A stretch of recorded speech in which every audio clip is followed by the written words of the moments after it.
Diálogos Fisioterapéuticos con Heriberto González, un espacio dedicado al conocimiento y exploración de temas de interés para profesionales en terapia física. Desde aquí queremos abrir diálogos y despertar el interés por un aprendizaje más integral. Quédate y acompáñanos.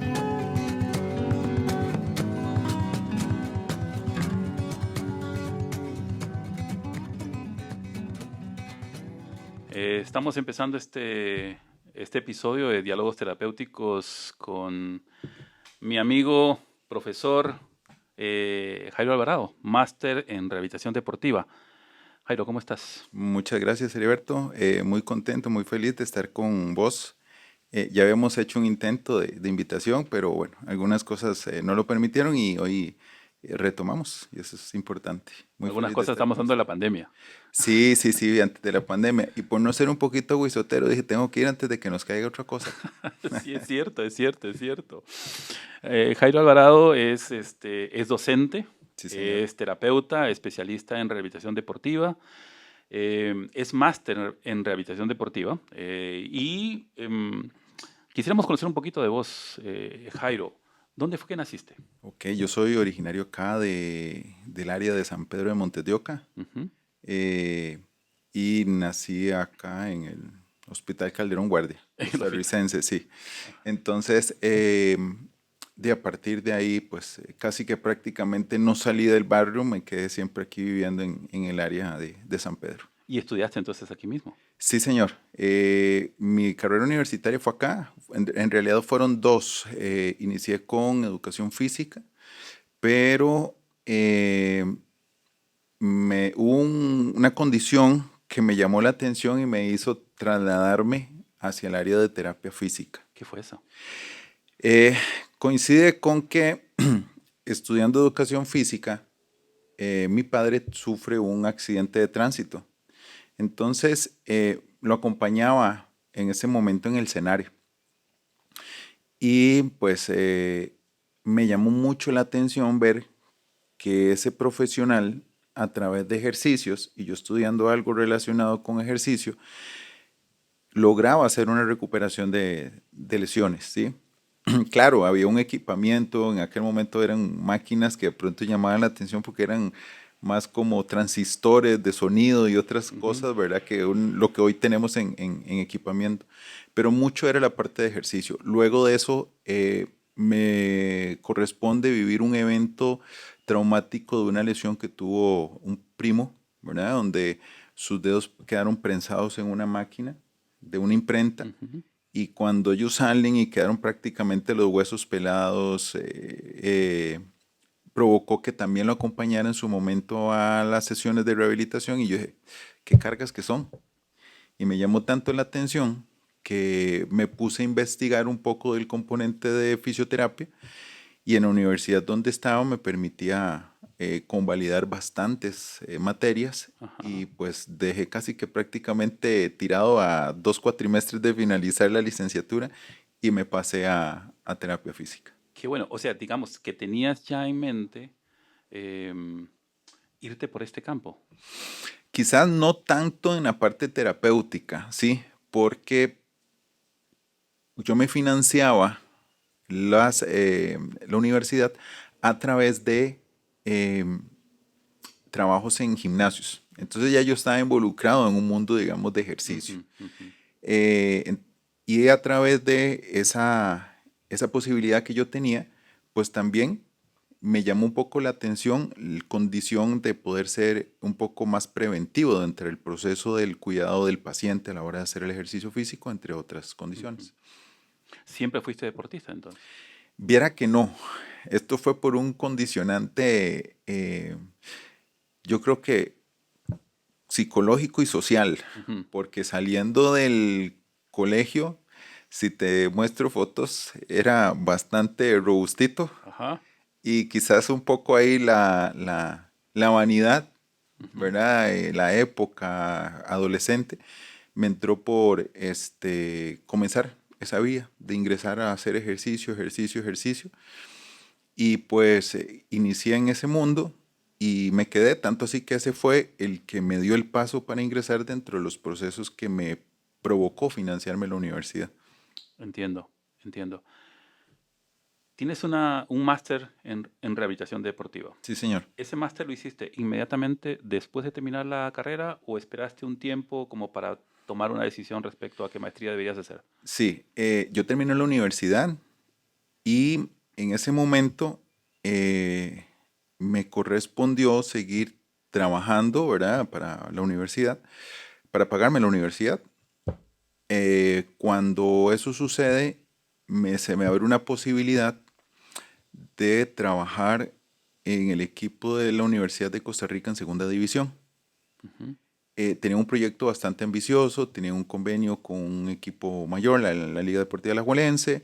Entonces, recuerdo que el terapeuta que tenía en ese momento la liga se va para una pasantía y me pasan a ser parte de ambos equipos. Entonces yo rendía varios días en el equipo hasta la Juela y en el otro en la UCR. Casi que en su totalidad era para la UCR. Ujú. Más sin embargo, entonces ahí es donde surge la posibilidad de ser de esos terapeutas que prácticamente son un equipo de electroterapia. Y las técnicas manuales que quizás al país no habían llegado, estamos hablando de antes de los 2000, Ujú. 99, 98, por ahí. Entonces empieza a trabajar uno con componentes muy manuales que después más adelante empiezan a surgir y a darle forma, ¿verdad? Entonces en ese momento estaba pues Cattelborn, Maitland, ¿verdad? Ujú. Y Syriax, pero no tanto como métodos que te certificaban como hoy en día, que eran más factibles. Y ahí es donde me llama la atención la posibilidad. En un momento me topo a un colega y me dice, mira, ¿por qué no ingresaste a la maestría? Le digo, no, hombre, ya ingresaron, ya yo estoy fuera del tiempo. Me dice, no, no, no, llégate, hablamos con el profesor, efectivamente, me dice, si podés hacer los exámenes por suficiencia, te permito que sigas llevando los bloques. Y efectivamente así fue. Una semana me preparé, llevé los bloques por suficiencia y me pude involucrar a la maestría. Pero ya llevaba aproximadamente quizás 2 años año y medio de graduado. Ujú. ¿Y la docencia? ¿Cómo fue tu ingreso a la docencia? Yo te Pues, conocí como docente. sí, señor. Ajá. Ahí entra particularmente. Yo me gradúo, yo termino mis estudios en el 99, pero presenté la tesis hasta el 2000. Recuerdo que la hice con una amiga que hoy en día está trabajando en Italia. Y como los restos de los compañeros se dedicaban más que al estudio, ella y yo nos dedicamos a trabajar y estudiar, entonces teníamos dificultad con los horarios de los demás compañeros. Ujú. Entonces nosotros, por esa misma razón, fue que decidimos hacer una tesis de graduación. Cuando finalizamos la tesis, pues ya la terminamos. Tiempo después, la graduación se hizo hasta un periodo después. Y digamos que eso fue lo que nos retrasó, digamos, tener la certificación de que estábamos graduados. En el 2000 yo voy a la universidad a solicitar una certificación. El director de la carrera en ese momento, el señor Luis Felipe Medina, Ujú. que ya nos conocía un poco la historia de cada uno de los estudiantes, me dice, mira, si vos estás involucrado en la parte del deporte, ¿te gustaría dar los laboratorios del curso de fisiología del ejercicio? Ujú. Y yo le dije, bueno, adelante. ¿Por qué? Porque antes los cursos lo daban médicos. Entonces, de ellos no estaban como tan a gusto también de dar la parte de laboratorio. Estaban Claro. acostumbrados más a que tuviera un asistente o otra Ujú. persona se lo realizara. Ahí inicié. Conforme pasaron 2 cuatrimestres después de casi un año de graduado, me proponen, tal cual así las palabras, si tú sabes la práctica, sabes la teoría. Claro. Entonces fue un reto permitirme iniciar en ese proceso.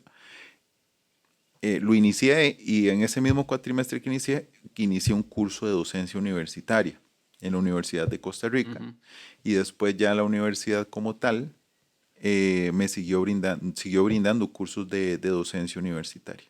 Entonces ya hoy en día estoy cumpliendo 21 años de dar docencia universitaria, Increíble. Ininterrumpidamente. ininterrumpidamente. Ajá. Sí, en varias universidades, pero principalmente en la casa que me formó como tal. Ajá, ajá. ¿Y tu experiencia como docente? ¿Cómo la...? Hay muchos tipos de experiencia, ¿verdad? Uno se encuentra con todo tipo de estudiantes, con todo tipo de personalidades. ¿Cómo te gusta? ¿Te gusta? Eso es lo que quiero saber. ¿Te gusta? Me imagino que después de tantos años sí, pero Esa ¿te gusta? ¿Qué te motiva a continuar en la docencia? es una pregunta que siempre me hacen, Ujú. ¿verdad? Si la docencia deja tanto para tener tanto tiempo, ¿verdad? Porque hoy en día Ajá. todo se monetiza. Sí, sí, sí. Entonces, creo que la respuesta a eso es dos muy particulares. Una, que me permite mantenerme actualizado. Ujú, Muchas ocasiones, a pesar de que los componentes de las mallas curriculares cambian, modifican, eh, fueron cosas que anteriormente yo no había visto en mi momento de estudio, ujú, pero sí me facilitó la posibilidad de poderme, a través de cada uno de esos reflejos de los estudiantes que te acercan, te preguntan tal cosa, pues ir a buscar ujú. ese componente de qué se trata. Y pues de pronto también la misma universidad me facilitaba acercarme a esa actualización. Entonces, eso principalmente me mantiene actualizado, eh, y permite que pueda estar muy al día con eh, condiciones o tener un acercamiento más claro con algunas personas que traen cursos que sean asociados mucho hacia el área que realmente me llama más la atención y me genera. Pero principalmente por eso. La otra pregunta, eh, ¿qué me ha dejado? Bueno, me ha dejado un aprendizaje muy grande con colegas, Ujú. porque pues todo es como al principio error, ¿verdad? Error y corregir, error y corregir hasta que te empiezas a madurar en el transcurso del tiempo en esta área y pues te das cuenta que al final pues uno no lo sabe todo, Ujú, ¿verdad? Siempre hay que tener esa claridad. Hay que ir a buscar un poco ujú, más y que te vas a topar con personas que te hacen o te hacen creer que estás ahí por un propósito realmente bastante interesante. Personas que han estado a punto de abandonar la universidad y tal vez unas simples palabras le corrigen. Otras personas a las que de pronto, eh, pues por algún motivo o razón no les apasionó, ujú. pero tal vez hay otras que sí, que más bien le han enseñado a uno que eso que está haciendo uno realmente vale la pena y hay que hacerlo con pasión. Buenísimo, buenísimo. Jairo, vamos a hacer una pausa Sí, ahora y luego vamos a venir en la segunda parte para hablar sobre el tema correcto. que yo he publicado en las redes, que es el tema que vamos a conversar ahora sobre el dolor patelofemoral. Sí, señor. Entonces, vamos a hacer una pequeña pausita y ya regresamos. Listo. Estás escuchando Diálogos Fisioterapéuticos. Un espacio de formación y crecimiento.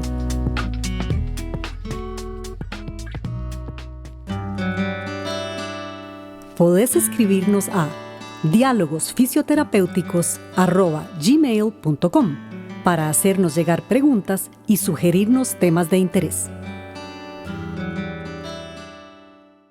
Bueno, Jairo, vamos a continuar con este podcast. Te agradezco nuevamente estar por aquí. Sobre esta primera parte que estuvimos hablando, déjame decirte que como docente realmente eres muy bueno. Muchas gracias. Entonces, a mí me da gusto mucho tenerte aquí y poder compartir contigo. Hablemos sobre el dolor patelofemoral. Cuando uno busca información, aparece esto como síndrome del dolor patelofemoral. Otros dicen que no hay que llamarle síndrome, que hay que llamarle solamente dolor patelofemoral y demás. Pero definamos a qué nos estamos refiriendo cuando hablamos de dolor patelofemoral. Ok. Eh, Hace un tiempo atrás, quizás sea muy utilizado hacia la parte de fisioterapia, pongámoslo así, que tal vez médicos, ortopedistas, que daban la parte docente en la parte patológica, de patologías, utilizaban a el síndrome como muy propio, ¿verdad? De una patología. Más sin embargo, vienen estudios más recientes y pues nos indican que pues ya ya no es un síndrome, sino que se puede, como bien lo mencionabas, establecer como un dolor. Pero particularmente yo no lo puedo generalizar al síndrome patelofemoral o al dolor patelofemoral como un diagnóstico como tal. ¿Por qué? Porque está acompañado de varios componentes que pueden generar un error en la intervención por parte del profesional. Podemos tener una bursitis retropatelar que va a estar presente, y si eso se nos hace un poquito más crónico, inclusive alguna gente va a decir, es que tiene una gonalgia, pero vamos a seguir atendiendo, pero no vamos a buscar las causas de las posibles que son las que están generando ese componente. ¿Verdad? Entonces, si seguimos atacando dolor, dolor, dolor, vamos a seguirlo enfrescando o encasillando sobre el síndrome patelofemoral, pero no estamos buscando la causa, que realmente estaríamos como profesionales nosotros dándole la atención para ya completamente eliminar la condición que está presentando el paciente. Entonces, es un conjunto de condiciones que mal llamadamente se le han determinado a través de muchos tiempo atrás síndrome patelofemoral, o que, pues, bien dicho hoy en día sería un dolor patelofemoral. Y cuando hablamos de esas causas, digamos, en términos generales, ¿qué causas podrían estar ahí presentes? Bueno, vamos a hablar de unas muy, muy, muy comunes. Una de las principales es el desequilibrio muscular. ¿Sí?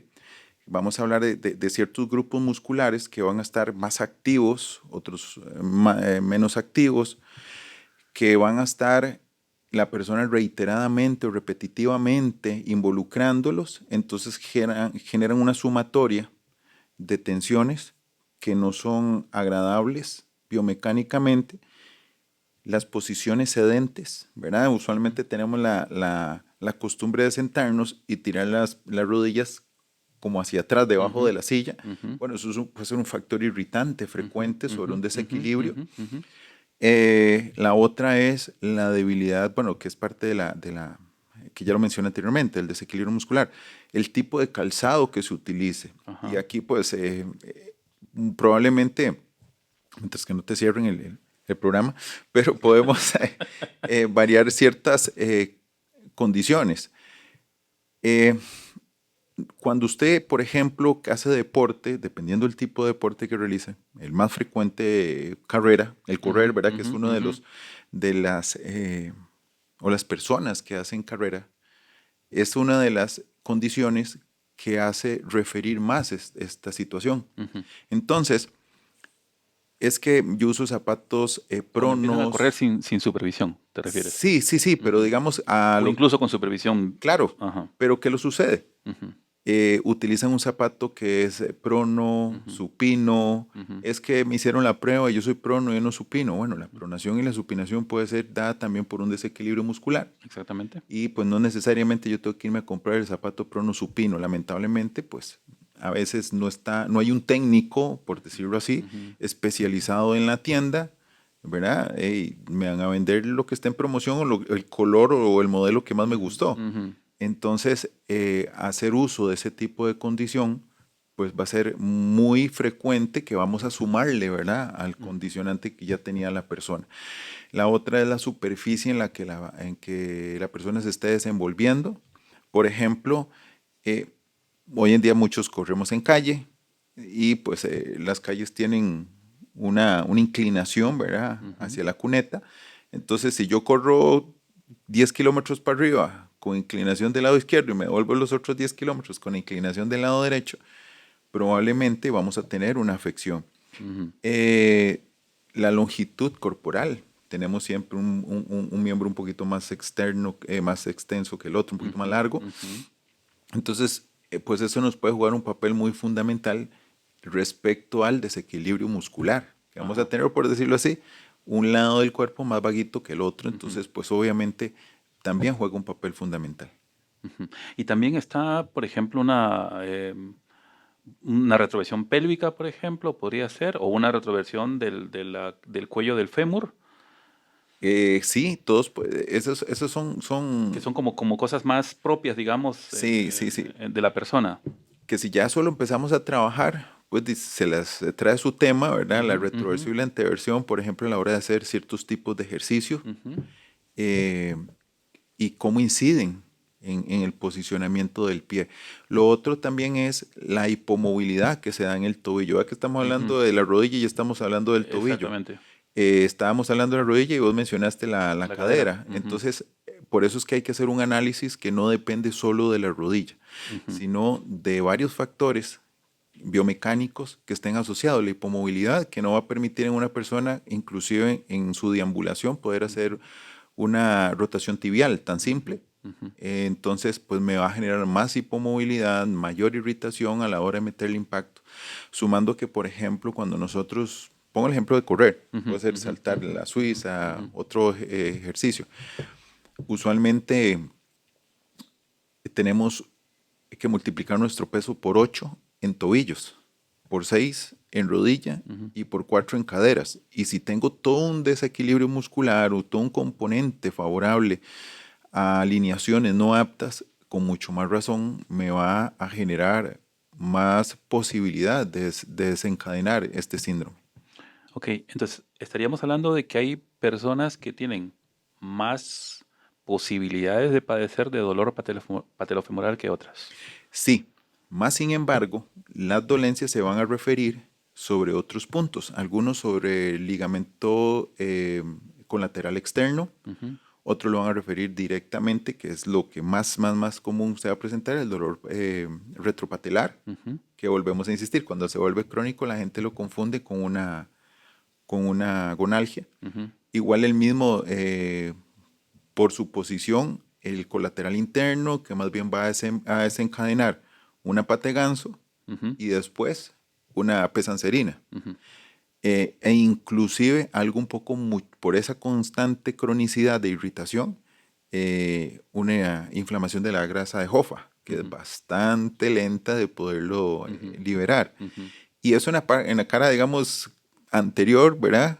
Sin irnos a la parte posterior, donde el músculo popitleo se va a pegar, el nervio popitleo se va a irritar, y seguimos subiendo, y pues en personas mayores de los 35 años, hay que acordarnos que a nivel de la columna tenemos un ligamento amarillo, que se nos vuelve un poco más condrífico. Entonces, si no hago mucho ejercicio de movilidad de la parte de cadera, pues me va a provocar rigidez en esa zona, y la irritación del popito me va a dar irritación del ciático también. Entonces ya estamos hablando de un dolor que el paciente dice me llega desde la cadera y me llega hasta abajo. Entonces todos esos componentes le corresponde al profesional en realidad contemplarlos y evaluarlos, y no quedarme con solo síndrome patelofemoral, que es la rodilla como tal, ¿no? Correcto. Quiero citar dos grupos musculares que a menudo se asocian, digamos, en términos más generales, se está hablando de otros músculos, pero que se asocian generalmente a este dolor patelofemoral. Uno es el cuádriceps, que se habla en términos de cuádriceps en general, pero voy a preguntarte específicamente por músculos que pueden estar más afectados, y glúteos. Entonces, hay más, ciertamente, ¿verdad? Sí, Además sí. de cuádriceps y glúteos. Sí. Bueno, puse el ejemplo de correr. Está el que trabaja en una oficina y va a su campeonato de fútbol 5, ¿verdad? Hace un momento donde hay una retracción bastante considerable de 7, 8 horas. Igual voy a dormir, tengo 5 o 6 horas en una posición muy flexora.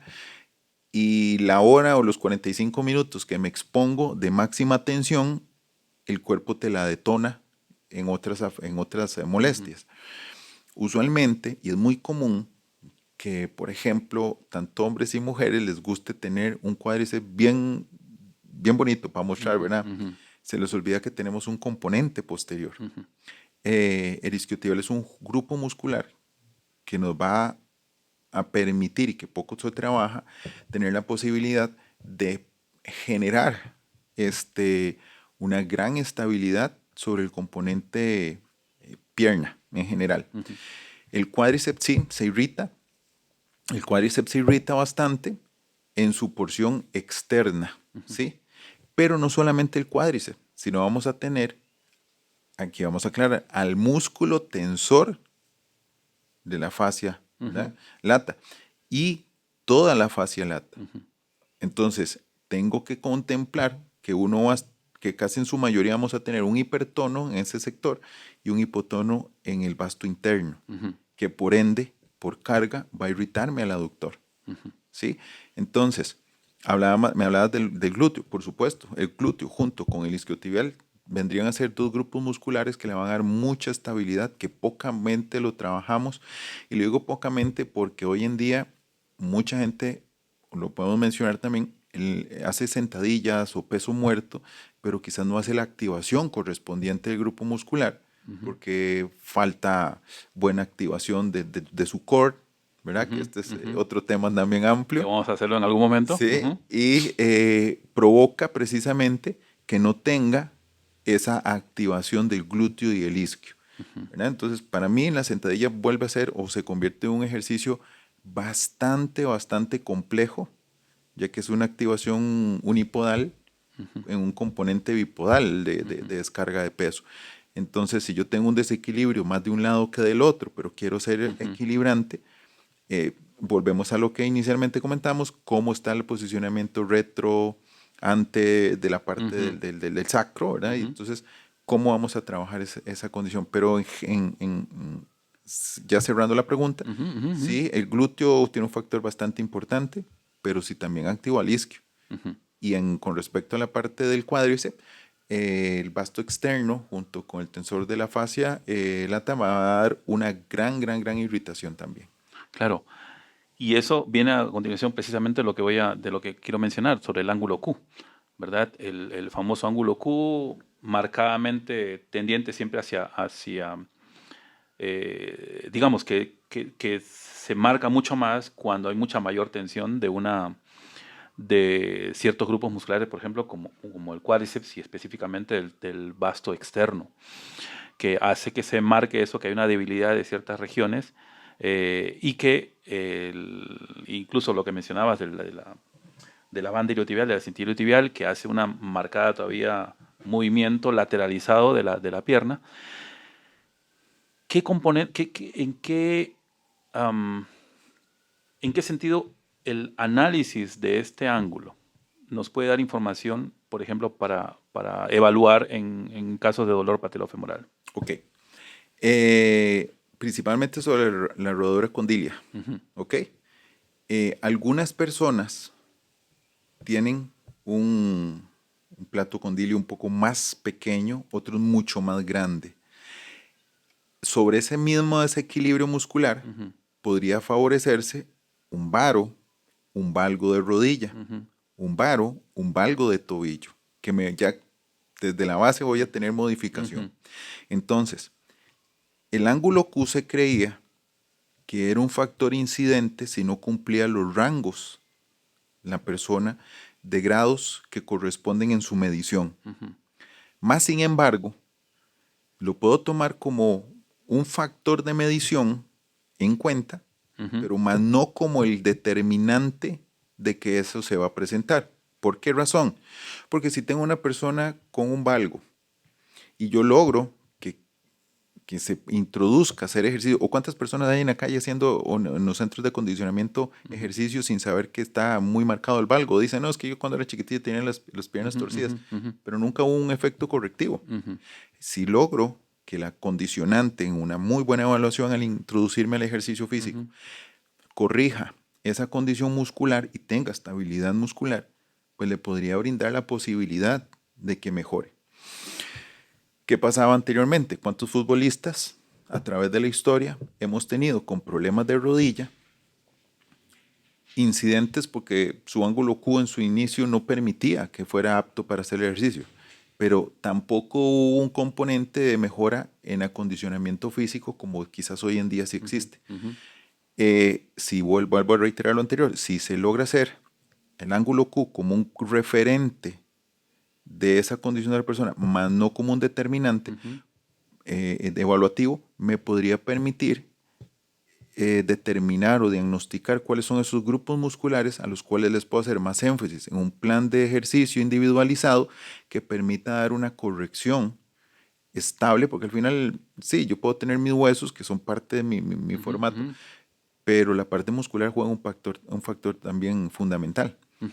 Entonces, si le logro dar ese equilibrio a nivel muscular también, voy a mejorar que ya no solamente la fascia está tan retraída, comprimida, y alterando también el factor posicional de esa persona.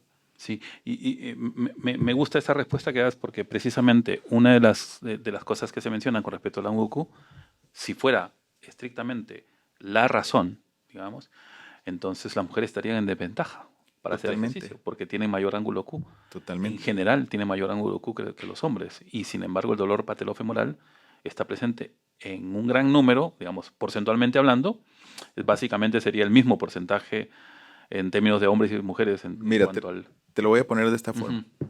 Vamos a hacerlo un poquitito más común en el día a día.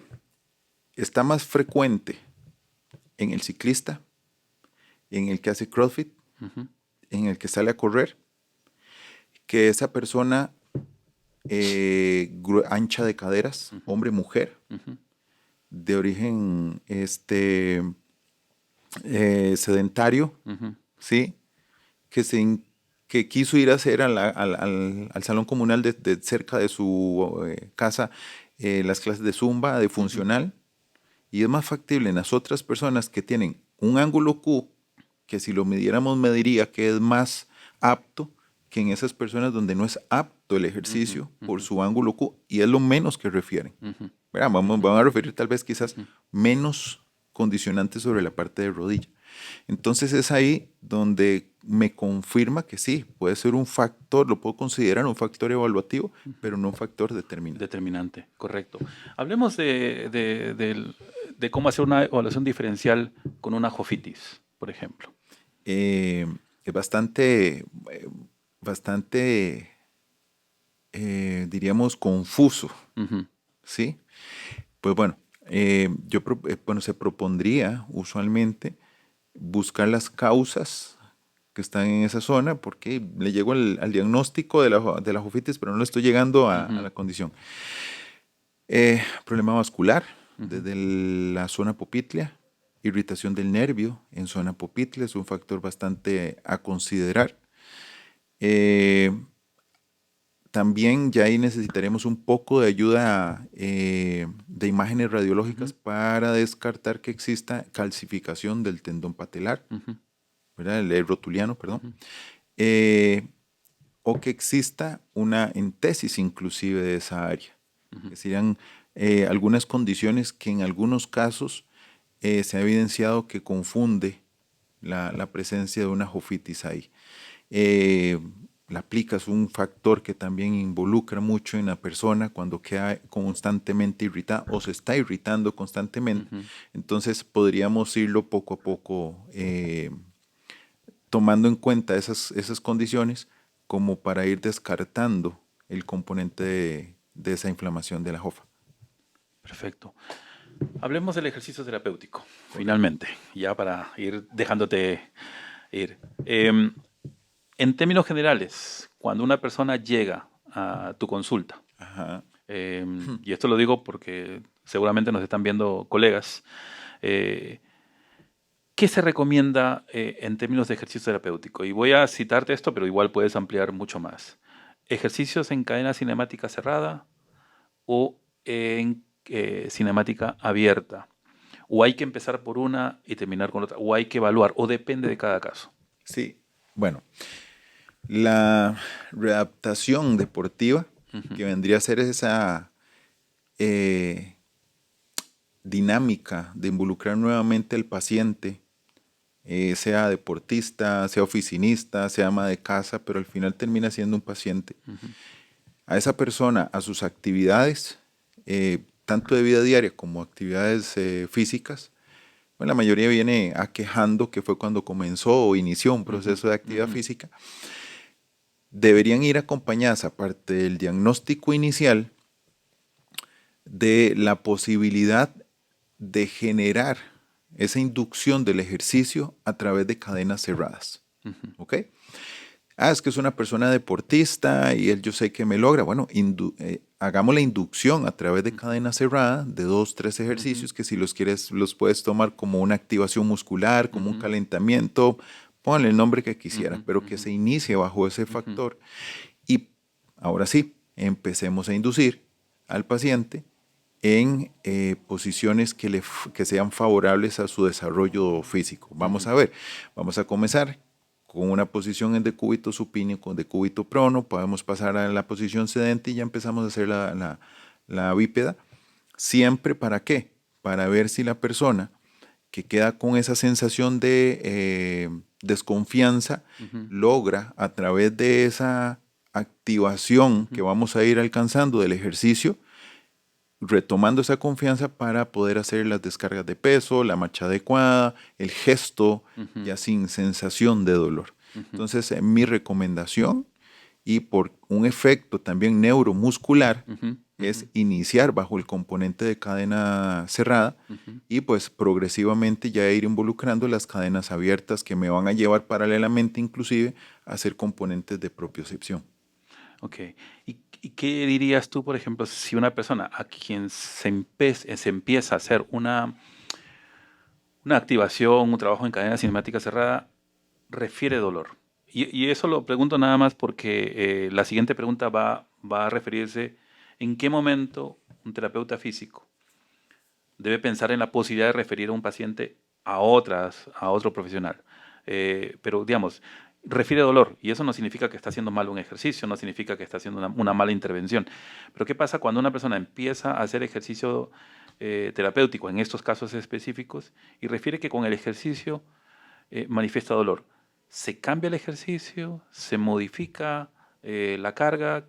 ¿Cómo se aborda esto? Ok.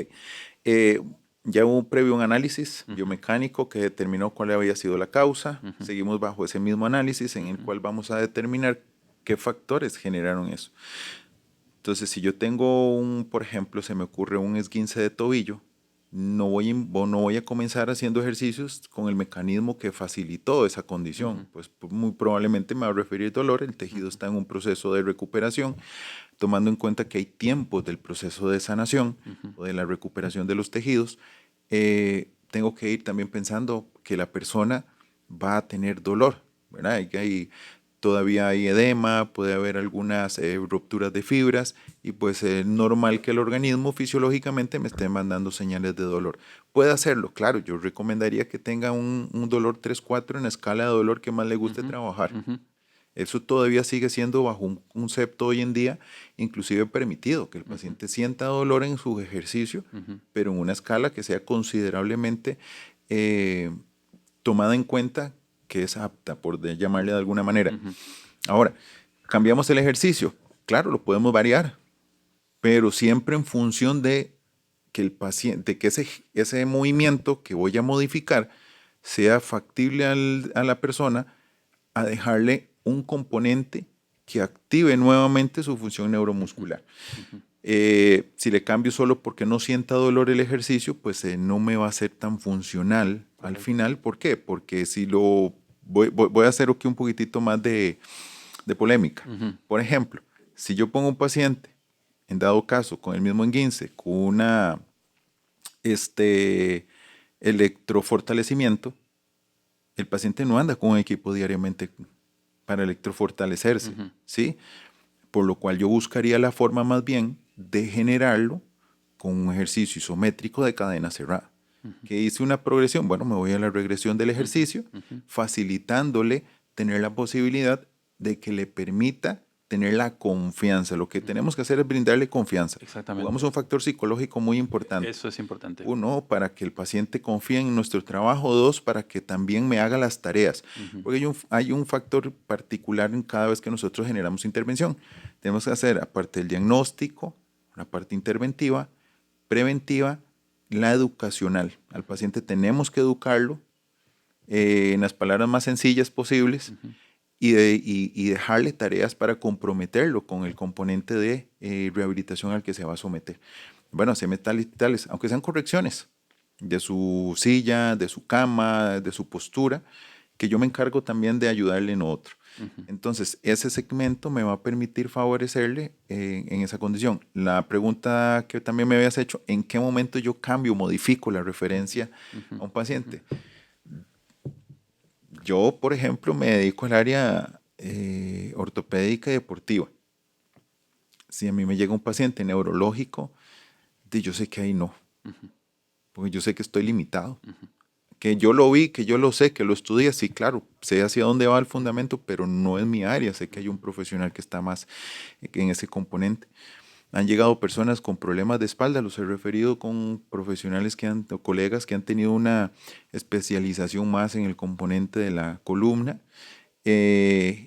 y después no importa, yo sé que el paciente va a volver conmigo porque le di la confianza de poder brindarlo. He llegado pacientes con problemas vasculares, igual los he referido con colegas tanto en esa área o como en el suelo pélvico, y han vuelto, ¿verdad?